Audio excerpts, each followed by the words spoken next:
कांदा उत्पादक शेतकरी बांधवांसाठी आताच्या क्षणाची सर्वात महत्त्वाची आणि मोठी बातमी कांदा संदर्भातील एकंदरीतच नाफेड कार्यालयात 10 तास ठिय्या आंदोलन काय त्या संदर्भातील महत्त्वाचे अपडेट संपूर्ण घडामोड संपूर्ण बातमी आपण या व्हिडिओच्या माध्यमातून जाणून घेण्याचा प्रयत्न आहोत। तरी महाराष्ट्रातील तमाम कांदा उत्पादक शेतकरी बांधवांनी एक विनंती व्हिडिओ शूटिंग अतिशय महत्त्वाचा व्हिडिओ जरूर तर नक्कीच लाईक करा। तर चॅनलवर नवीन असाल तर या ठिकाणी बघितलं तर माझा शेतकरी यूट्यूब चॅनलला सबस्क्राईब करून असाल लाईक करून जेंडा सरकार जेणेकरून नोटिफिकेशन तुमच्यापर्यंत पोहोचते। चला तर मित्रांनो व्हिडिओला सुरुवात करतोय करू शकता।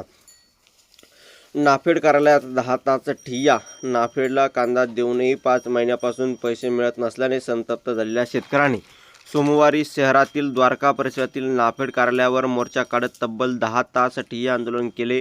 आक्रमक शेतकऱ्यांनी कर्मचारी व अधिकाऱ्यांना बाहेर काढत कार्यालयात टाळे ठोकले आहे आणि एकंदरीत शेतकऱ्यांनी या प्रसंगी नाफेड विरोधात जोरदार घोषणाबाजी केली। दरम्यान 2,500 शेतकऱ्यांनी तब्बल 1,200 कोटी रुपये थकले आहे।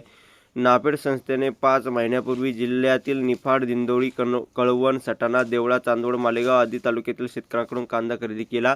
चांगल्या दर्जाचा कांदा दिल्यानंतर तेव्हा DBT थेट लाभ हस्तांतरण प्रणालीद्वारे नाफेडकडून 72 तासात शेतकऱ्यांच्या पैसे बँक खात्यात जमा करण्याचे आश्वासन नाफेडच्या दिल्लीतील तसेच स्थानिक अधिकाऱ्यांनी शेतकऱ्यांना दिले होते। परंतु आता 5 महिन्याहून अधिक काळ लोटला परंतु नाफेडकडून पेमेंट झाले नाही। वारंवार मागणी करूनही पेमेंट मिळत नसल्याने सोमवारी पेमेंट थकलेल्या शेतकऱ्यांनी नाफेड कार्यालयावर मोर्चा आणत शाखा व्यवस्थापक पटनायक यांना विचारणा केली। अधिकाऱ्यांशी चर्चा सुरू असताना संतप्त शेतकऱ्यांनी कार्यालयातच ठिय्या मांडला। नंतर 1 तास झाल्यावर पटनायक यांच्यासह सर्वच अधिकारी व कर्मचाऱ्यांना कार्यालयाबाहेर काढत कार्यालयात बाहेरून दाराला कुलूप ठोकले। नाफेडच्या निषेधाचा फलक या ठिकाणी कार्यालयाच्या प्रवेशद्वारावर लावण्यात आला।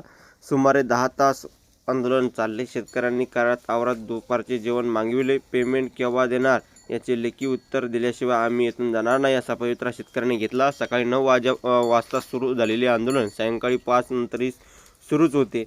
आंदोलनात बाबूराव चव्हाण आदी शेतकरी बांधव उपस्थित होते। कार्यालयात आवारात दुपारी पंगत सुद्धा या ठिकाणी दुपारचे जेवण म्हणून झाली। धन्यवाद लक्ष्मी।